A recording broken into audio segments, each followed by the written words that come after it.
Les 24 juin à Rennes et 3 juillet 2025 à Quimper, plus d'une centaine de référents handicap bretons se sont réunis autour d'un objectif commun: poser les bases d'un futur réseau des référents handicap formation en Bretagne.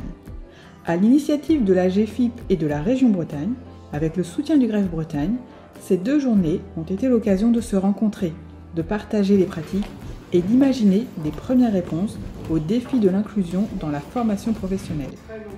Une première édition marquée par des attentes fortes, tant du côté du comité de pilotage que des référents handicap présents. Parce que c'était essentiel dans le domaine de l'inclusion des personnes en situation de handicap en formation, de mettre en relation les premiers acteurs concernés, à savoir les référents handicap en organisme de formation. Ce qui nous motive, c'est de travailler en réseau, de faire en sorte que les expériences des uns et des autres enrichissent l'ensemble des structures qui sont présentes aujourd'hui. Ça nous permet peut-être de déconstruire des préjugés, de trouver de nouvelles voies pour accompagner et faire en sorte que l'insertion des personnes en situation de handicap soit la plus fluide possible, bien que ce soit un sujet très complexe. Les défis, c'est d'apporter une réponse adaptée aux stagiaires qu'on accueille dans notre centre de formation. Et donc l'intérêt d'être intégré au réseau, c'est d'avoir des ressources, mais aussi des pratiques pour éviter qu'on soit isolé et qu'on fasse toujours la même chose. D'être en réseau, ça permet de savoir comment font les collègues dans leur centre de formation et de partager nos manières de faire pour toujours améliorer l'accompagnement des personnes en situation de handicap dans notre centre de formation.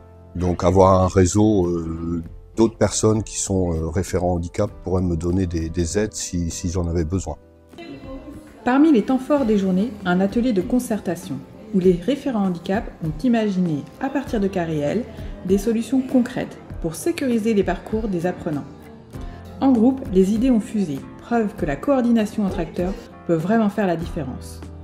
Autre moment marquant, le café des référents, un format d'échange pour faire émerger des idées autour de 3 grands thèmes: le travail en réseau, l'accompagnement des apprenants et les politiques handicap formation. Feutre en main, les participants ont partagé leurs besoins, proposé des outils et esquissé des premières envies et solutions. Parmi les pistes plébiscitées, une plateforme collaborative, un calendrier centralisé ou encore une cartographie interactive des partenaires. Du côté du comité de pilotage de cette première édition des rencontres, le cap est clair. La création du réseau vise à faire remonter les besoins du terrain, renforcer les liens et soutenir la co-construction.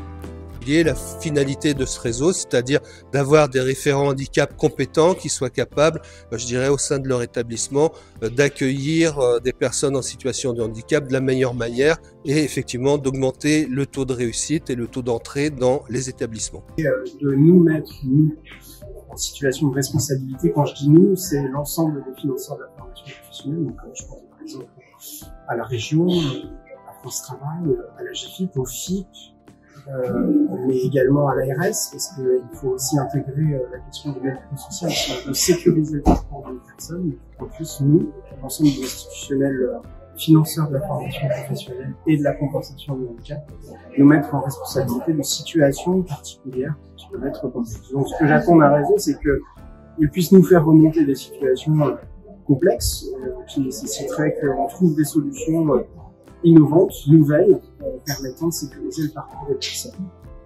Ces 2 journées ont planté le décor, une dynamique est lancée et les bases d'un réseau breton commencent à se dessiner. Un réseau fondé sur la coopération, l'expertise partagée et surtout la volonté de ne laisser personne de côté.